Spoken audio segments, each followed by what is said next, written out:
90% of consumers read online reviews before visiting a business. What do people see when they look you up online? We give you the tools you need to take control of your reputation. Send surveys to your customers via text message with Testimonial Collector. Get 5-star reviews on all the major platforms like Google, Yelp, and more. Track what people are saying about your business with Reputation Manager. Respond to comments and turn negative reviews into happy customers. See what your competitors' customers are saying about them with Competition Tracker. Learn great marketing tactics and what it takes to stay on top. A bigger social presence means more connections. Automatically generate and schedule engaging social media posts with Social 365. Build trust, boost sales, and grow your business.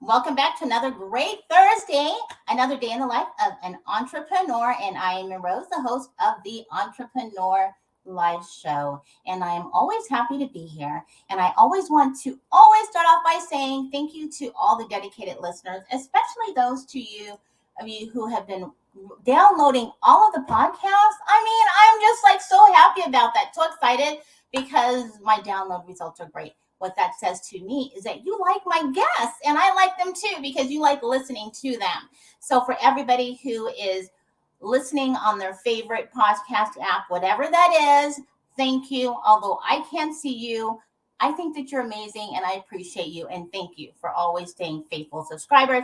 And then for those who may be watching on their favorite live social platform, Twitch or Twitter or LinkedIn or Facebook or Instagram, hello, although we can't see you.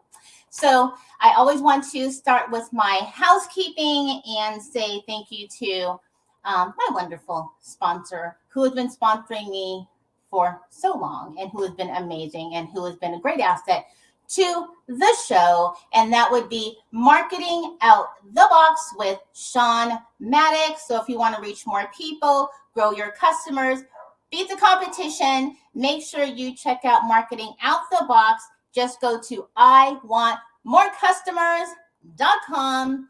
That's Marketing Out the Mouth with Sean Maddox. And yay, I have a new sponsor. I love it. I love it when people just, they like to watch my show. Anyway, but that is Spinwax Radio. So spinwaxradio.com. So of course, if you want your worldwide airplay exposure, always looking for great talent in any genre, that is spinwaxradio.com. Thank you for being a new sponsor. Yes. And if you want to connect with my sponsors, simply go to the Entrepreneur Life Show, entrepreneurlifeshow.com. Connect with my sponsors and always check out the upcoming guests on the calendar. You can check the past interviews that we've had that are always going to be there. Connect with my past guests, as well as to find out every platform we're on. We're on about 13 platforms, so you just click on the link. It'll take you to the platform and subscribe. Okay, so let's get to today's guest. This means a lot to me. I think it's going to mean a lot to a lot of people, but it personally means a lot to me, this specific guest. I always have great guests on the show, but I try to bring guests that are influential guests, transparent guests, guests that you can connect with and relate to. So it's not anything that's, out the norm, something that it wouldn't be relevant to you. So this is another wonderful guest. And I have the best PR agents, the publicists that send me just the best guests. I'm just so thankful for them.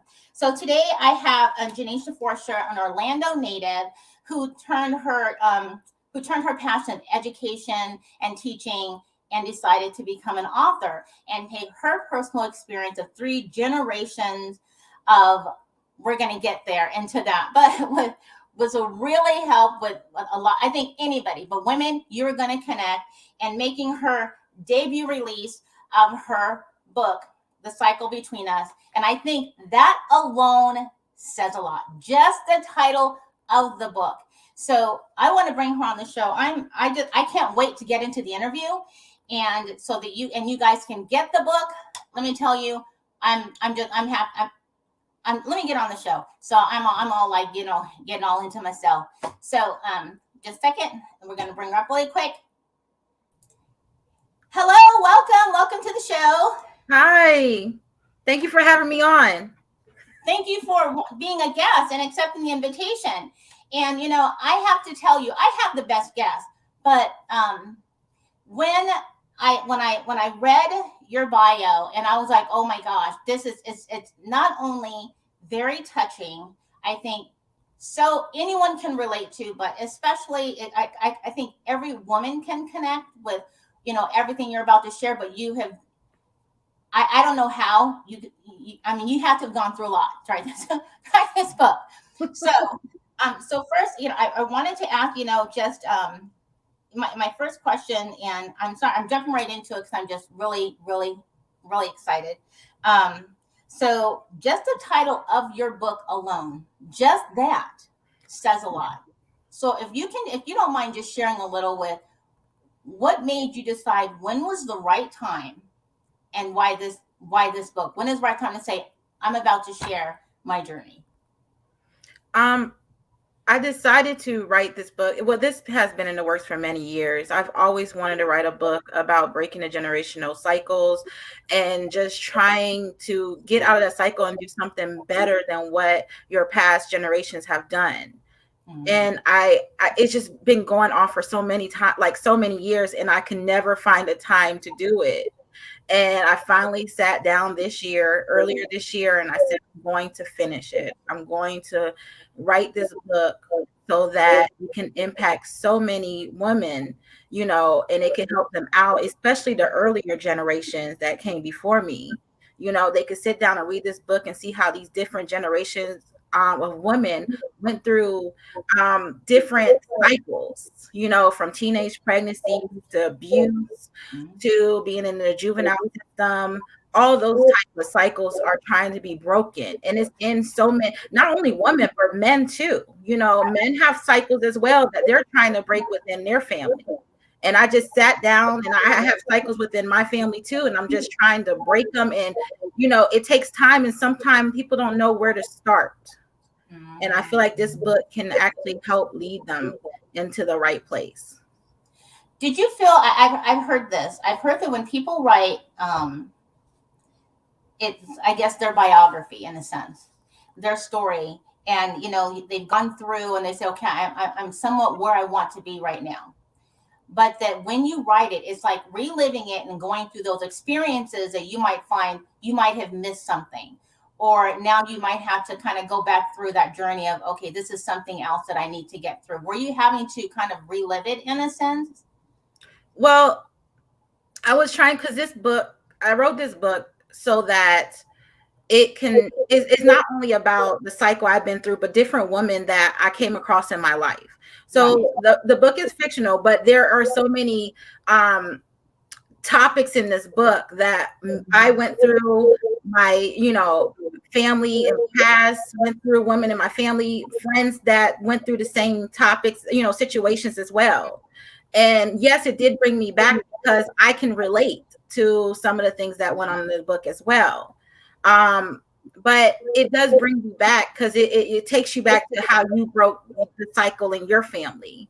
Right. And, I had to share a couple tears, but, that's what made it such a great book, because the fact that I put so much of myself in it, and I was able to, think about the past experience I've been through, and some of my friends that shared their stories with me, what they've been through as well. And it's touching. It's really touching. Was it hard to, with the stories that people that shared with you, knowing that you were going to put this book out there, to say, I'd like to share this part of your story. And of course you have to leave them out of it. Obviously, you can't mention them. But was it ever a challenge where, like, I don't want to share that, even though you don't even mention who they are? You know what I'm saying? Yeah. As I'm writing the book, I'm like, I don't know. But then I always think about how this can inspire and help somebody else. Because a lot, as women, we always think we're the only one going through it when we don't realize that there's so much other women out there going through the same thing that we've been through. We always feel alone in it. And it's a part of that reason is because there's not a lot of women out there sharing their story, because some women are ashamed of their past. Yeah. And they're embarrassed by it. So I feel like me writing this book kinds of go into, trying to like, okay, here's this story that this young lady been through. And okay, let's see how they get through it, There was a part I wanted to ask that I read where it says, having gotten pregnant as a young teen, and there's one part where it says mentioned under the strict rule of Haitian parents. Mm-hmm. So if you can share, what do you mean by that? Because I grew up in a strict household as well. And you're always protected and covered, under your parents. Mm-hmm. And when it comes to, my mom is from Jamaica. So I have met different women who are Haitian who come from a strict parenting household as well. And they shelter you. You don't get to experience the world as much. But somehow that young lady still found a way to get pregnant being under that strict household. So was there any specific incident or occurrence that when you just said, okay, from your personal experience, enough is enough, I need to make this change, and you connected where it was a cycle between things that are continually to be evolving in your family, where at some point in time, we've always heard someone has to stop the cycle, but it's whether or not, when do you identify that it is a cycle? Does that make sense? That it is something that if I don't stop it, it's gonna be my daughter and then probably my grandchildren. Was there anything certain that said, okay, now I recognize it? Yes, I know one thing that goes on in like the cycle in our family is teenage pregnancy. So that was one of the things that happened in the past between the woman in my family. We tend to have kids at a very young age and get pregnant, and then not being able to have that much support, which leads us into a lifestyle of, being dependent on government funds and things like that. And I've seen that in the past, and I knew that was something that I definitely wanted to break. And one of the ways that I was able to break it, well, one of the ways that I wasn't able to break it right away because I experienced that being a young pregnant mother as well. But what I can say is I'm leading to breaking it is by talking to my kids. One of the things that I noticed that my mother did not do when I was younger is she didn't sit down with me and have those talks. And that's something that her mother did not do as well. So I actually, I saw that and I said, wait a minute. They didn't have that talk. Your mother didn't have that talk with you, and neither did you. So I knew that was something that I definitely had to talk to my kids about. And I just have I create an open environment for my kids where they can sit down and talk to me about everything. And at times, once they get those teenage years, it's kind of tough and rough, because you're like, why won't they talk to me? What's going on? Yeah. So what I do is I go to them instead of expecting them to come to me. I go to them. And, I try to, start off with the jokes and, but then get serious behind it, because I feel like we all need to be able to have those open conversations with our kids. I know that it is, from me being a mother myself, my kids are all adults at this point, but, and having a cycle of, in my family, of things that have happened to women. And my mother's from another country. She's from the Philippines. And so I'm finding that a lot of our elders, a lot of our parents traditionally just are very quiet and don't share certain things, figuring what you don't know won't hurt you, won't be harmful, which is not correct, because it's just the vision of watching what's happening around you. You may not necessarily see it, but it's the reaction of how your mother acts and how she portrays and who she's around and how she reacts to who she's around. And then you look at your children and you find, even though I looked at my children, they've never seen me do that. They've never seen my father do that. How are they picking up the same bad habit that I picked up? And so when you're saying about sharing, I was the same way with my kids. I still am. They shared everything. And when they became a teenager, they shared a little too much. I didn't want to know. I didn't want to share that. And so, but my question to you is, why do you find that parents today, they talk about not having sex, but they don't talk about relationships? And that causes these continual problems because they're not talking about what happens in relationships versus don't get pregnant, don't have sex, use a pill or wrap, you know what I'm saying, or wrap it up. They don't talk about the abuse. They don't talk about picking the right person and watching, the signals, the signs that you can, that's obviously there. You don't find out until it's too late. Yes. I see a lot of that. I feel like they tell you not, because that's something that my mom did, like, just don't do it. Like, right. Never explaining, some of the things that may happen, or even talking about relationships, like, hey, if you're ever stuck in this relationship where, a man do this to you, like, this is not a good relationship. Like, I feel like that's where we need to start. Like you said, start on relationship building. Like, give these kids, these teenagers, signals to look for when they're in a relationship, because they may not know, hey, this is an abusive, emotionally or physically abusive relationship. They may not know what that is. So I do agree with what you're saying. So as an educator and teaching, do you find it's one thing within the curriculum that could be emphasized? And when it comes to, because there's sex education, but there's not relationship. And I don't even mean it necessarily has to be a relationship between you and someone you're dating, but relationship just in general between friends and peer pressure that leads to different things, and or relationship with your family and family members. Because I find most people, they allow their family to do and say whatever, and people say, oh, forgive, it's your family. But what you wouldn't let a stranger do, you allow, or I wouldn't say allow, or accept your family or the closest to you. Do you think that would be something within the curriculum that could be added? I would love that. I know I teach elementary, so we don't get a lot of that at all in elementary school. But from previous experience in, my son middle school, well, he's in high school now. But from that and from the past, when I was in high school, I know there were some, it depends on the school, but there was some idea of that within the school from what I remember, but it wasn't as detailed as you had just said.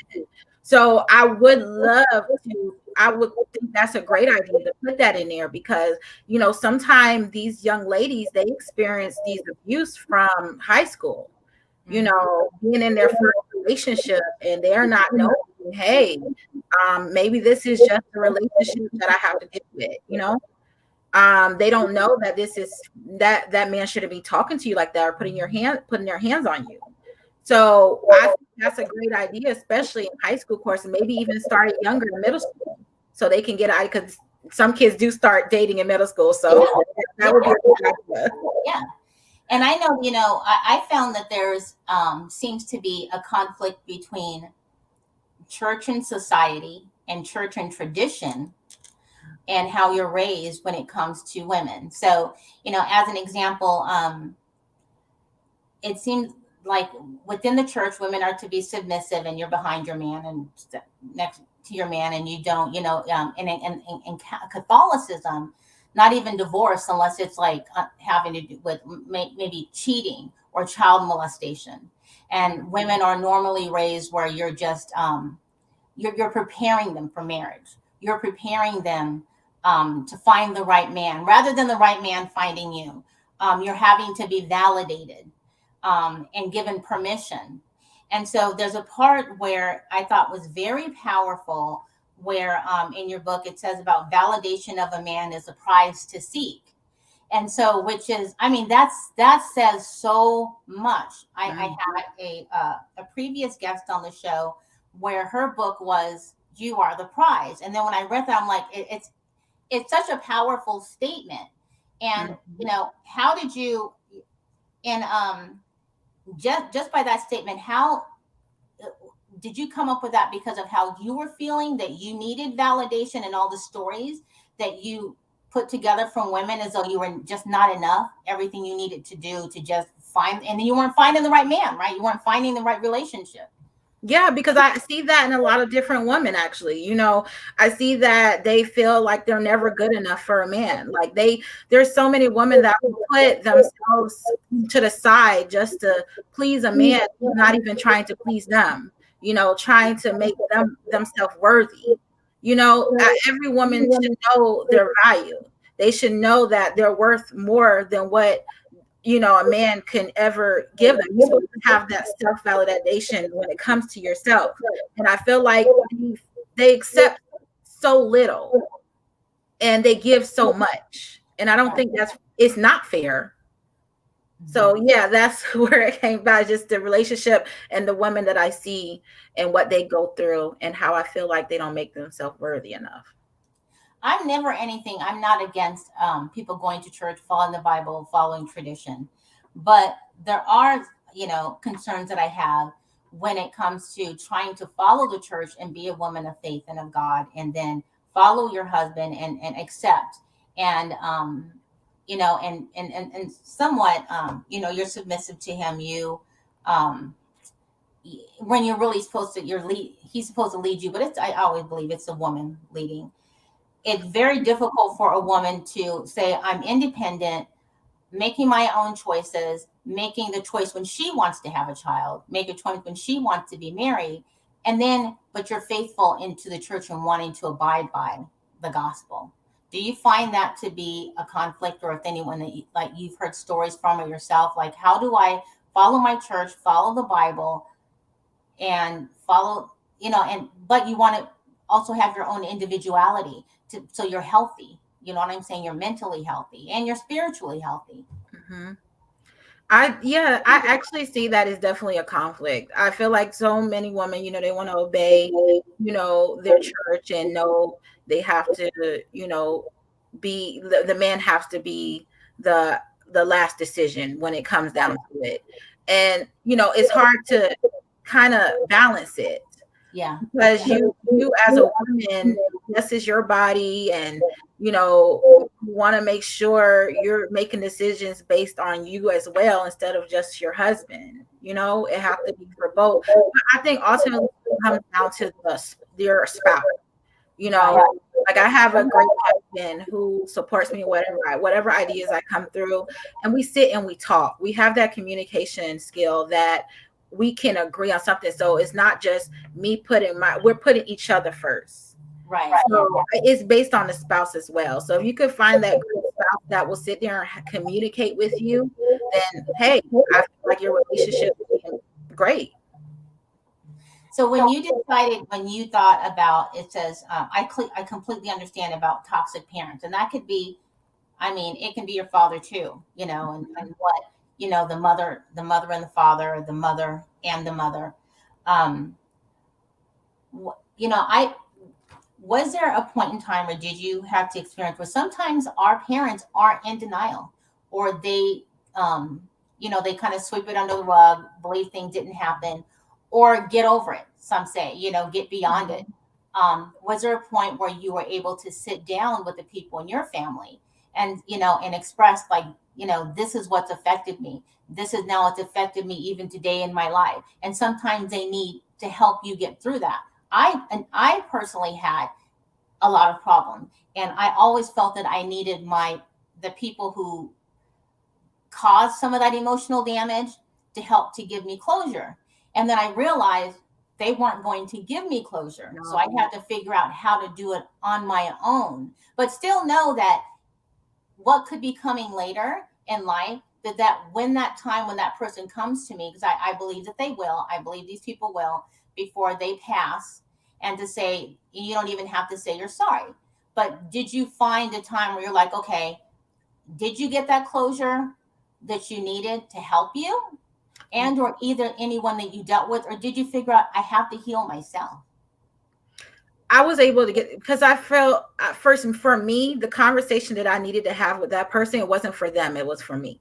Mm-hmm. So when I brought that to the table and that person was able to sit down and talk to me, was it the response that I wanted? No. But I understand? Yes, I did. And I feel like that helped me get through the things that I had to when it came to like past, when it parent, how you were raised, things like that, those things that was still hurting within me. I was able to better understand it based off this response they gave me. That wasn't the response I wanted, but at least they gave me a response. Because some, like you said, some might just say, just get over it. It was a long time ago. Instead of trying to explain, hey, this has happened, But ultimately, it's up to you, because you have to do this. If this is something that's hurting you within, and this is something that you've been holding on to for so long, and it's been causing, a problem in your life, then you have to do it for yourself. So that's how I dealt with it, though. So, for what would you recommend to, and as an educator in an elementary school, um, what recommendations do you give or to people who may not even be recognizing that, identifying factors that is really just going to cause more problems later, or who don't want to accept what's happening because it maybe they're not even identifying it in their own children, the same traits. Mm.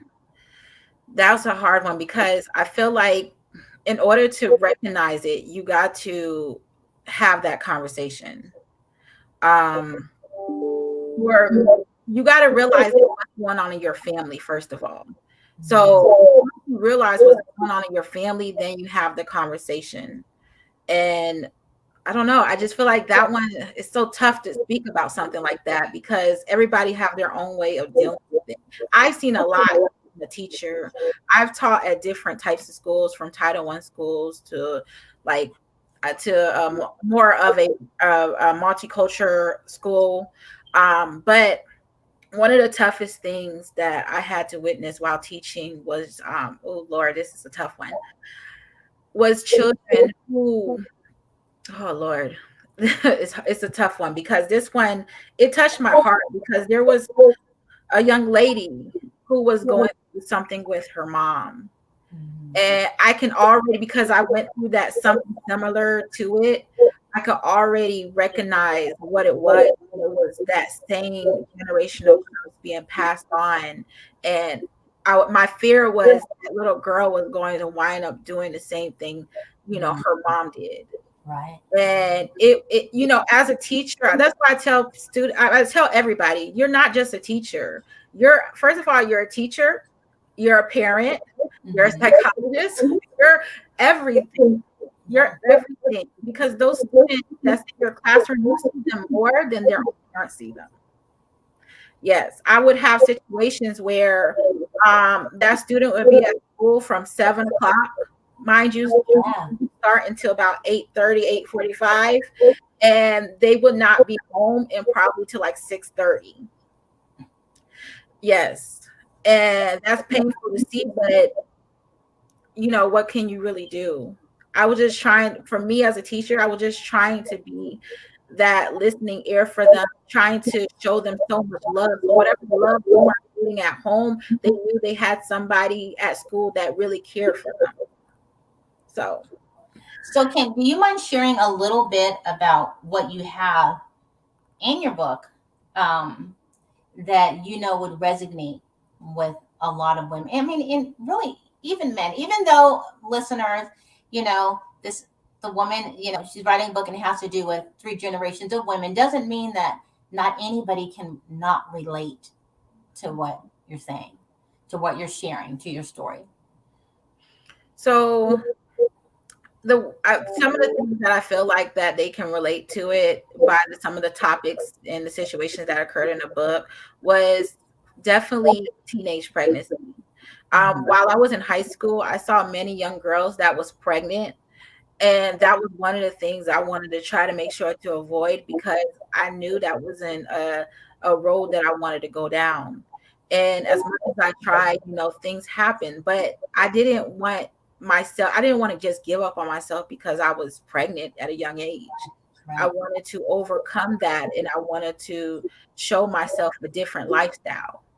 So many women, a lot of them, they don't have the support they need, so they feel like, hey, I'm never going to do anything because I already have something accounted against me because I'm pregnant at a young age. So hey, there's nothing I could do, but that's not how I went about it.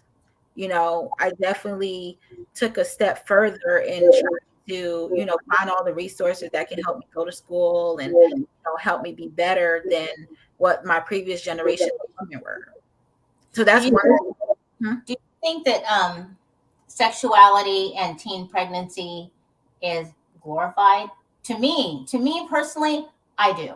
I think that even though they have these teen mom shows to show you struggles in relationships, it also is showing all of the media attention that they're getting by being pregnant and having children and displaying all their personal effects Mm. on TV and social media, and then getting paid to do it. And then aside from, obviously we see, how the media portrays females, but it's also the females think they can only get it. Many, not all people, they can get attention by showing, just about showing it all, and that's how they get the attention. What are your thoughts on that? That's true. Actually, I actually grew up watching a lot of the teenage, pregnancy moms on TV and things like that. And it was crazy because although they show some of the struggles, then their lifestyles start to change because, okay, they're getting all this money from that production show. And then that's not how it works in real life, though. When you're a teenage mother, you have to struggle. And sometimes you have to struggle for many years. Right. So that is nothing how the actual life, lifestyle of a teenage mom works. And yes, it is glorified. And I wish that, it would definitely change, especially with, kids starting to dress like adults. Like I remember when I was in middle school, we couldn't wear stuff like they have now. Like it's sad to say, but you don't know the difference between a 14-year-old and a 24-year-old. Yeah, you are so right. Yeah, they're huge too. It's like I don't know if they're putting in food, but yeah, I know exactly what you're saying. Yeah. It's sad because that's not the route that I would want my daughter to take. And that's what happened. That's why, sad to say, but sometimes why these older men are going after, the younger girls as well. Yeah. And they're wrong as well because, you should investigate it, especially, but the girls could be lying as well. So, I mean, but still, it's just, I feel like we just need to have our little girls back, I so agree, and I think the role models that we're seeing today, and this is my personal opinion, so people can get mad all they want, but my personal opinion is, I don't listen to a lot of today's music, but it always cracks me up when I see a lot of our female, and not putting aside men, but female entertainers about rights for women and just say no and the me thing, but then you see them doing a video and they're half naked. And so I'm like, well, I'm not really sure how you're saying, about just say no and people should listen and be, respectful of yourself and how people should treat women, but then you've got a half naked video. Mm-hmm. You know what I'm saying? So social media doesn't help at all. So I don't really respect a lot of the entertainment. It makes it harder for us mothers. It's harder for as parents, unless you just don't have them watch TV, basically, or Yeah. and they see people making these women see how easy it is, and forgive me to, and I know it's all in the raising of the parent, But it's so difficult when you can see all you need to meet is an NBA star and just get pregnant once and you made it, and a reality show. Yeah, I that's unfortunate. That's the sad part about it. It seemed like for so many, I don't know, so many women that's into, social media, it's like that's what they aspire to be. Like they just want to get something to get rich quick, so they could live that lifestyle because that's what they seen in the social entertainment business. It's just like, hey, it's so sad though. It is honestly sad. Like we don't have any better goals to set for ourselves. Do you think there should be a I think that any parent, and anyone, that when you're having a child, well, you we go through our Lamaze, and you go through your to see the doctor, your prenatal classes, that there should be any parenting literature that should be, or classes for raising or helping, giving you some guidance on children today, because now it's I don't, you're kind of winging it. Yeah. And aside from that, with, if you know that, I've always said this to my kids who ask people for advice. I was like, why do you go to people and ask people for advice who have a jacked up life, who've been divorced, or who've had children from numerous people, but you ask them for advice?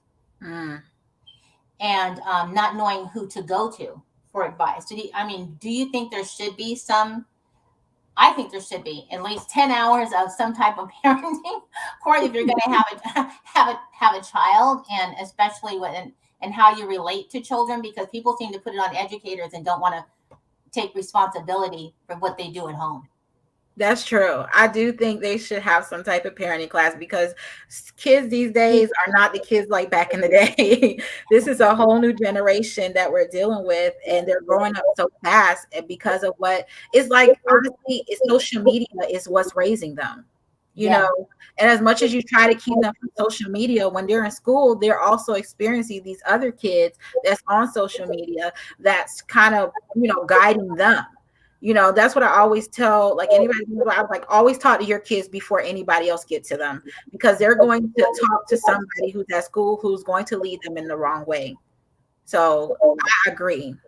So when you, and now to talk about, because you wrote the book, and because you shared experiences of yours personally and experiences of your friend. And again, people, it's called The Cycle Between Us. You can find it on Amazon.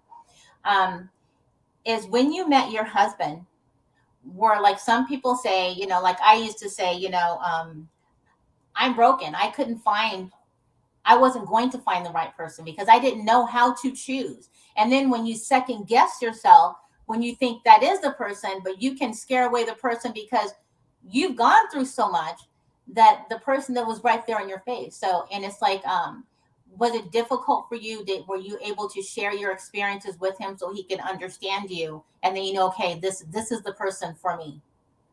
Well, at the time, I just wanted love. I just wanted to be loved. I was a teenager, and I just wanted to find the right love and just be in love, have that fairy tale, but of course, with the fairy tale lifestyle that you're trying to get, there are situations that occur as well. But I felt like we were both damaged. We were both damaged based on, where we came from with our, parenting, our parent household. So we had things that we both were going through. And so we had to help heal one another, build each other up, and just try to have a better lifestyle than what our parents did. How much do you share with your children? Do they know about the book? Did they read the book? Because I'm sure at some point in time in their, experiences that you had, because sometimes, like, people say, I don't want my children, certain entertainers, I don't want them to see what I do. Well, here's the thing. I have an 8-year-old, and she tempted to start reading, and I said, no, not yet. When you're a little older, we'll read it together. I try to take baby steps with her, because I feel like as a parent, I don't know how much because what they're learning things at school, for one.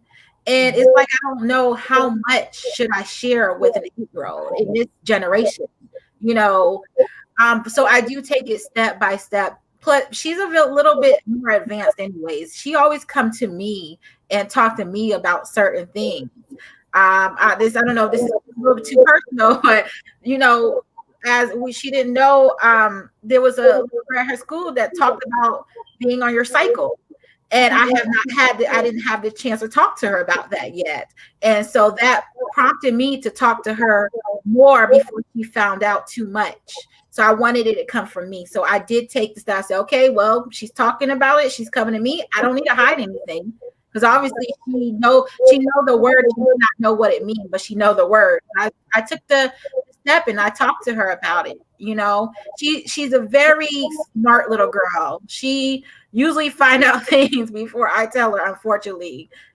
Because in my mind, I have also a 14-year-old, and they're some years apart. So the generation is changing a little bit too fast, because what I talked to him about at a certain age, I had to talk to her a little earlier than that. So you got to be careful, because whatever you don't talk about to them at home, they're definitely talking about it at school. So I always believe that every woman has a story. I truly believe that. And some people just like, well, they don't want to put it all out there. So do you find that, did this change your relationship between you and the women in your family, where you have the generations of toxic relationships, or that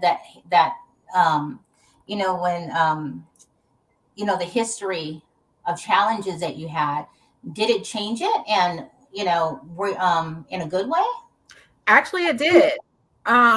It did. It actually helped out a lot, because with the women in my family, I was able to sit down and talk to them, about things that occurred in our past, and how did we get over it, or how can we get over it? And it really did help the situation a lot. And that's why I said communication is key. Like, even though you feel like you may not want to talk to your child or your teenager or your mother or your parents, I feel like you got to take that step. If they don't do it, you got to put that step, that foot forward, and pretty much talk to them about it. So you said, with teen pregnancy, that was common. Yeah. So do you think that stops with you? Yes. I'm going to definitely make sure of that. And I'm taking the steps and the precautions that I need to take, that I witnessed that my mom or my grandma didn't do for themselves, for their child. And I'm taking a whole different route. What do you think was lacking in your personal relationship that your mom didn't share with you, or what you saw that you picked up, that it was like, it's just like this family curse that we have, that you wish he had have shared with you? Communication. I wish we would have been able to sit down and talk more often. Like, I never felt comfortable coming to my mom and talking to her about certain situations. I always felt like I went to my friends, and instead I went to my friends, and I rather had talked to them about it, because that's where I felt comfortable. My mom never made me feel comfortable to talk to her. And that was one of the issues. And that's one thing that I noticed right away. And that's when I noticed that, I stopped it within my kids. I was like, no, this is an open environment. Talk to me, express how you're feeling.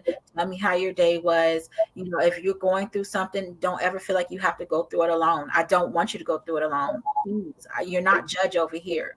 But before something, bigger happened, please talk to me. I've been through it. I've been your age. I think there's a lot of women who feel that same way. And as me, as obviously being a daughter and now a mother, is that many of us find it very difficult to go to our parents, but girls, especially the mother, if you, because one, you don't want them to think that, okay, they think I'm doing something, or I'm out there not doing something, or are they going to yell at me, because there's a fear of, just because you're trying to be honest and get some information. I mean, I know that was difficult for me to talk to my mom. My mother's Filipino woman, very strict, was just kind of a cold woman.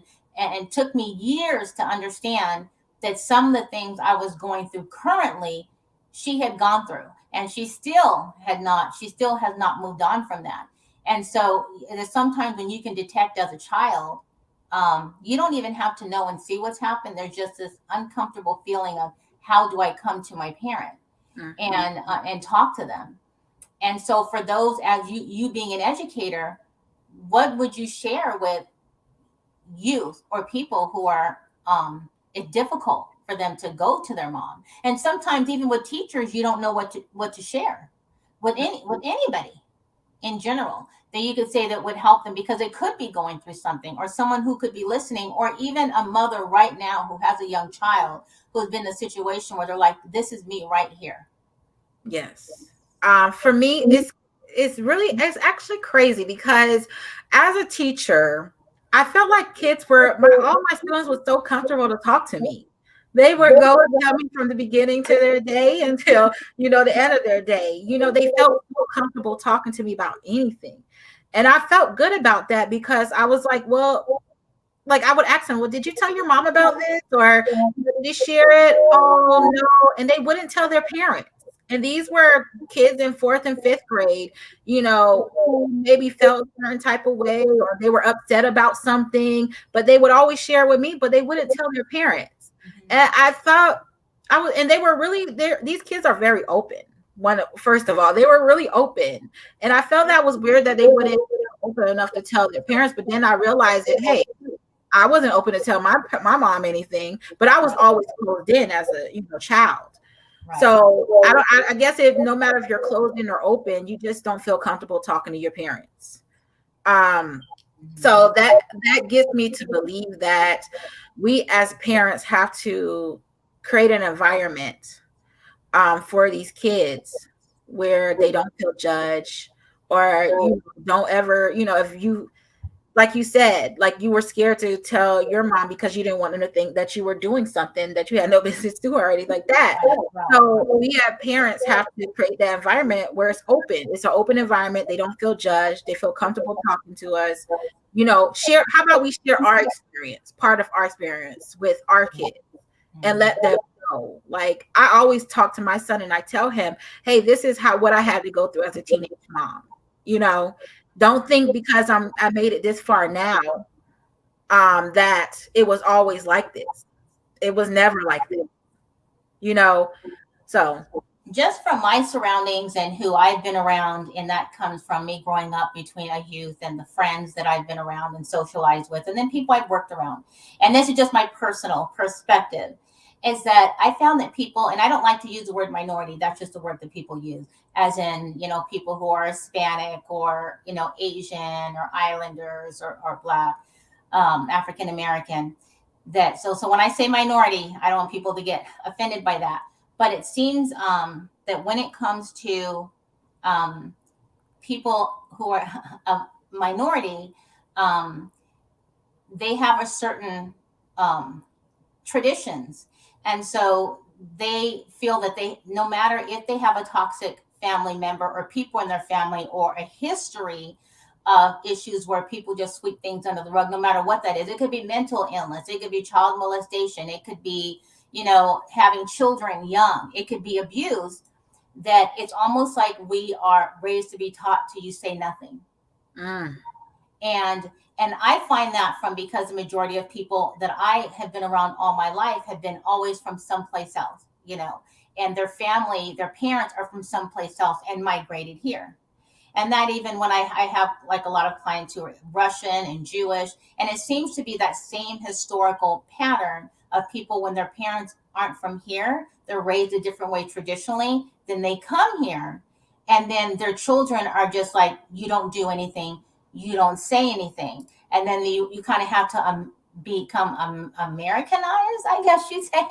So in that sense, do you deal with, because you're an educator and because of people that you've spoken to, have you any experience with that where you find that, and like Miss Sophia says, true minority families have the history of sweeping trauma under the rug? Yeah, and I see that a lot, especially within, like she said, minority. I see that a lot. But I feel like part of the reason why we do that is because of the embarrassment, and they don't want to feel like they failed as a parent. because they couldn't stop this certain trauma from happening to their child. So they sweep it under the rug. So because they think it's just going to go away. But they, in honesty, they probably just don't want to feel like they failed as a parent. And it seems to be and I guess where you get that recurring cycle, and women mostly, because having to be, we're all raised to be wanting to be a wife and a mother, but having no opinion. So in your book, The Cycle Between Us, and you said like you're sharing your journey as well as a journey of friends you have. If there was, your end result is, now that you've kind of made it through that, where you've made it, a 100-degree turn of now you feel healthy, mentally healthy.